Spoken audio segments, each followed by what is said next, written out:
नमस्कार साथियों, स्वागत है आप सभी का विशाल नॉलेज ऑफ सब्जेक्ट में।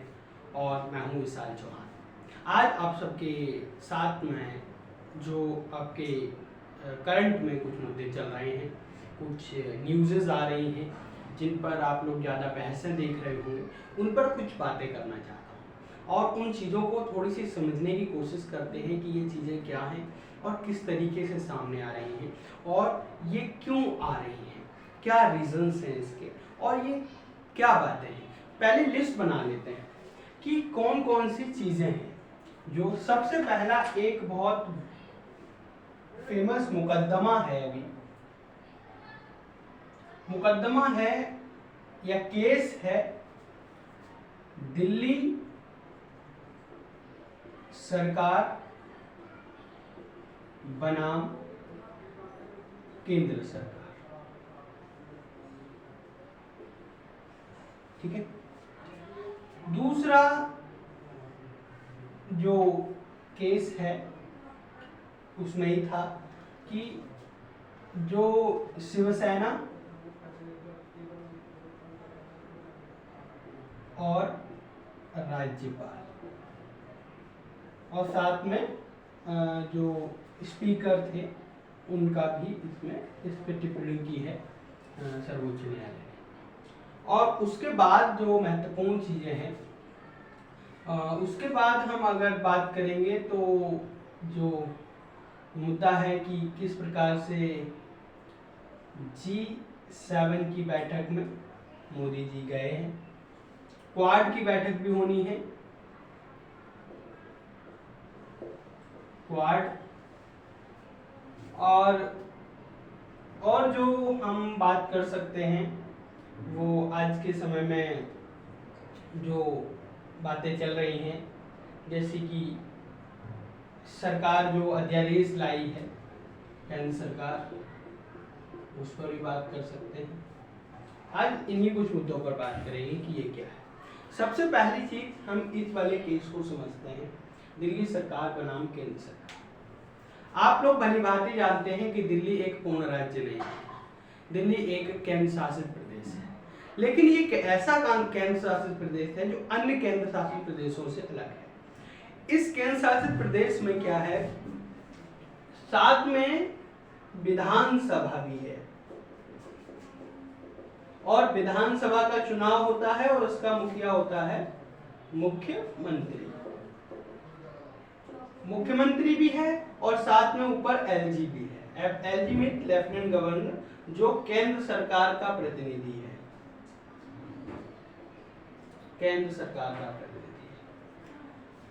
तो पूर्ण राज्य नहीं है, केंद्र शासित प्रदेश है। और साथ में जो इसके साथ बहुत इंपॉर्टेंट चीज है कि ये नेशनल कैपिटल है।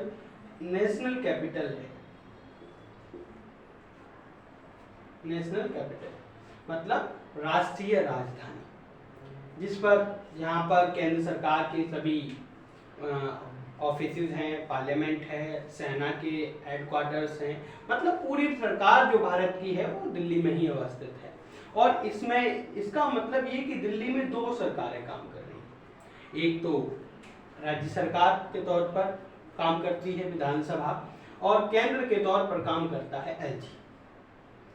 यहाँ इस राज्य को लेकर हमेशा से ही बहुत सारी कंफ्यूजन्स रही हैं, हमेशा से ही बहुत सारी दिक्कतें रही हैं। दिक्कत रही है शक्तियों के बंटवारे को लेकर कि कौन सा काम किसका है, शक्तियों का बंटवारा। आपको पता है कि हमारे संविधान में राज्य सरकार के और केंद्र सरकार के शक्तियों का बंटवारा बहुत ही अच्छे तरीके से सूचियां बनाकर किया गया है। तीन प्रकार की सूचियां हमें हमारे संविधान में देखने को मिलती हैं। एक तो हमें दिखती है केंद्र, इसको हम कहते हैं संघ सूची। दूसरी को हम कहते हैं राज्य सूची और समवर्ती सूची। लेकिन बड़ी बात तो ये केंद्र सूची जिन पर केंद्र सरकार कानून बनाती है, राज्य सरकार जिन पर बनाती है वो राज्य सूची, जिन पर दोनों बनाते हैं वो समवर्ती सूची होती है। बड़ी बात तो ये है कि इस केंद्र शासित प्रदेश में ये ना तो पूर्ण राज्य है और ना ही पूरी तरीके से केंद्र शासित प्रदेश है। तो अब यहाँ पर इसीलिए ही शक्तियों के बंटवारे की समस्या आ जाती है। तो क्या करें? तो कुछ जो 1991 का एक्ट है नेशनल कैपिटल का, उसमें ये बताया गया है कि किस प्रकार से किस प्रकार क्या पावर्स होंगी दिल्ली सरकार की और क्या पावर्स होंगी राज्य सरकार की। तो इस चीज को लेकर हमेशा रहती है, क्योंकि यहाँ जो एलजी होता है वो काफी ताकतवर होता है। तो सारी की सारी फाइल, सारी के सारे मामले एलजी से होकर गुजर के जाते हैं और एलजी इन चीजों को अपने पावर का प्रयोग करके रोक भी सकता है, मतलब विचार करके। तो लेकिन जो हम बात करते हैं लोकतंत्र की, डेमोक्रेसी की, क्योंकि जो विधानसभा है ये लोकतंत्र पर आधारित होती है, क्योंकि लोगों ने चुनकर इसको भेजा है। और लोकतंत्र का मूल सिद्धांत होता है कि जो लोगों के द्वारा चुने गए लोग हैं वो अंतिम निर्णय लेंगे। अंतिम निर्णय तो वही लेंगे जो लोगों के द्वारा चुने गए हैं, लेकिन ऐसा नहीं हो रहा दिल्ली में। यहाँ पर अंतिम निर्णय एलजी ले रहा है, जो कि चुना हुआ नहीं है, जो कि केंद्र सरकार का अपॉइंटेड, नियुक्त किया गया प्रतिनिधि है। इसी के लिए कॉन्ट्रडिक्शन बनता है इनकी शक्तियों के बीच में, क्योंकि यहाँ दिल्ली की जो सरकार है वो कहती है कि हम यहाँ चुन के भेजा है लोगों ने, तो हमें यहाँ पर डिसीजन लेने की पावर होनी चाहिए। और केंद्र सरकार कहती है कि पूर्ण राज्य नहीं है, तो यहाँ पर तुम्हें पूरे ये सारे अधिकार नहीं हो सकते। आपको पता ही है कि 3 चीजें जो दिल्ली सरकार के पास नहीं है, वो 3 चीजें हैं। एक तो सबसे बड़ी चीज है पुलिस केंद्र की है, लॉ एंड ऑर्डर, कानून व्यवस्था का काम, और जमीन संपत्ति जो है, जमीन का मामला है, संपत्ति का मामला है, वो सब केंद्र के हाथ में है। लेकिन अभी जो केस चल रहा है वो केस इस मामले में था कि जो आईएएस, आईपीएस और बड़े बड़े सर्विस के अधिकारी हैं उनका ट्रांसफर करने का अधिकार किसके पास है।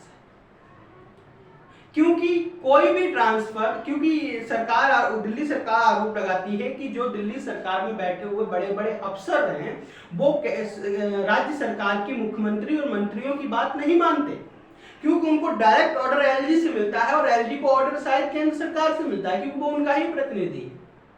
तो जिसके कारण क्या होता है कि जो चुनी हुई सरकार है वो अपना प्रभुत्व नहीं जमा पा रही है और उसके अनुसार कार्य नहीं हो पा रहा है। तो जिसके कारण सुप्रीम कोर्ट में केंद्र सरकार, दिल्ली सरकार के द्वारा अपील की गई थी कि इसमें हमें मदद की जाए, डायरेक्शन दी जाए कि किसके हाथ में पावर्स हैं।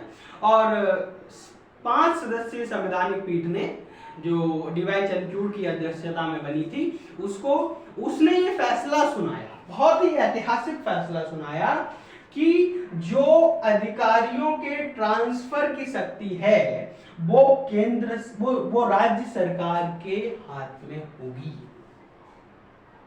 और जो एलजी है, इससे पहले भी एलजी के लिए सर्वोच्च न्यायालय ने, जो इससे पहले जो नजीब जंग साहब थे उनके टाइम में भी सर्वोच्च न्यायालय ने कहा था कि एलजी जो है वो सरकार, मंत्री परिषद के सुझाव के अनुसार कार्य करेगा, उसके सलाह के अनुसार कार्य करेगा, अपने अनुसार नहीं करेगा। मतलब कि मंत्री परिषद के द्वारा भेजे गए प्रस्ताव को एलजी को मानना ही होगा, ये पहले कहा था सर्वोच्च न्यायालय। लेकिन कितना ज्यादा इंप्लीमेंट होता है पता नहीं। तो उसके बाद जो केंद्र सरकार है, जो ये आदेश जब सर्वोच्च न्यायालय का आया, और आदेश आने के बाद सर्वोच्च न्यायालय जब दिल्ली सरकार को ये पावर मिल गई कि वो बड़े अधिकारियों को हस्तांतरण कर सकती है, उनका ट्रांसफर कर सकती है, तो कुछ अधिकारियों का ट्रांसफर तत्काल रूप से उसी दिन नोटिफिकेशन जारी हुआ। और फिर सरकार के ऊपर ये आरोप लगाए गए कि ये उन्हीं अधिकारियों को रोक रहे हैं, उन्हीं अधिकारियों को पद से अपदस्थ कर रहे हैं जो अधिकारी इनके घोटालों की जांच कर रहे थे। जो अधिकारी इनके द्वारा, जो भी दिल्ली सरकार के द्वारा शराब घोटाला हो या फिर जो शीश महल घोटाला हो, या फिर अन्य जो भी चीजें इनके ऊपर आरोप लगते हैं, उसका जो देख रहे हैं वही लोग, उन्हीं अधिकारियों को हटाया जा रहा है। और एलजी ने फिर इंटरफेयर किया। जब एलजी ने इंटरफेयर किया तो सरकार दोबारा सुप्रीम कोर्ट पहुंची है। लेकिन जो कल फैसला आया, कल मीन्स की 19 तारीख को शाम के टाइम में राष्ट्रपति की तरफ से एक अध्यादेश जारी हुआ और उस अध्यादेश में ये कहा गया है कि एक समिति होगी, एक कमेटी होगी और वह समिति अधिकारियों के ट्रांसफर पर फैसला लेगी। उसमें एलजी के प्रतिनिधित्व वाले कुछ अधिकारी होंगे, मुख्यमंत्री भी उसके सदस्य होंगे और इस प्रकार से एक अध्यादेश आया है, एक ऑर्डिनेंस पास किया गया है केंद्र सरकार के द्वारा। आप लोग सोचिए विचारिए कि किसको ज्यादा अधिकार होने चाहिए या दिल्ली की स्थिति। मेरा मानना है कि यदि दिल्ली को पूरी तरह केंद्र शासित प्रदेश ही बना दिया जाए, यदि इसी तरीके की चीजें करनी है, या फिर पूरे राज्य का दर्जा मुझे लगता देना ठीक होगा, क्योंकि नेशनल कैपिटल है, यहाँ विभिन्न राज्यों के अपने हाउस जो होते हैं वो हैं, यहाँ पर एम्बेसीज हैं, यहाँ पर केंद्र सरकार के ऑफिसेज हैं, राष्ट्रपति भवन है, मतलब पूरी भारत सरकार दिल्ली में ही होती है क्योंकि ये नेशनल कैपिटल है। तो यहाँ पर पूर्ण राज्य बनाना मुझे नहीं लगता कि ज़्यादा बेहतर होगा, तो यहाँ पर हम इसको बना सकते हैं यदि इस तरीके की चीज़ें आ रही हैं। दूसरी चीज, जो उसी बेंच ने एक फैसला और सुनाया शिवसेना, और आपको पता है कि महाराष्ट्र में किस प्रकार से राजनीतिक उथल पुथल हुई थी। उस राजनीतिक उथल पुथल को लेकर उस टाइम कैसे शिवसेना टूट गई थी। उद्धव ठाकरे और जो शिंदे जी हैं उन्होंने किस प्रकार से शिवसेना को तोड़ा और फिर बीजेपी के गठबंधन में जाकर उन्होंने सरकार बनाई और उन्होंने कहा कि हम असली शिवसेना हैं, और चुनाव आयोग ने उनको अंत में वो धनुष बाण जो उनका पार्टी का सिंबल था वो भी उनको दे दिया गया। उद्धव ठाकरे गुट को मिसाल का निशान दिया गया। लेकिन जब शिवसेना के केस पर सर्वोच्च न्यायालय की संवैधानिक पीठ ने फैसला सुनाया तो उन्होंने कहा राज्यपाल भी गलत थे, स्पीकर भी गलत थे, और उद्धव ठाकरे को हम दोबारा से मुख्यमंत्री इसीलिए नहीं बना सकते क्योंकि उन्होंने स्वयं इस्तीफा दे दिया था। यदि वो इस्तीफा नहीं देते तो हम सरकार को रीएस्टैब्लिश कर सकते थे। उन्होंने अपनी इच्छा से इस्तीफा दिया, इसलिए अब हम कुछ नहीं कर सकते। उन्होंने कहा कि राज्यपाल ने कोई ठोस आधार नहीं था कि वो ये आदेश दें कि सदन में बहुमत सिद्ध करिए। दूसरा, स्पीकर की जो बात है, स्पीकर ने जो चीफ व्हिप शिवसेना के द्वारा बनाया गया था उसकी बात क्यों नहीं मानी, क्योंकि उस टाइम तक वही पार्टी वैधानिक पार्टी थी और उस पार्टी के द्वारा जो बनाया गया चीफ व्हिप था वही औपचारिक था।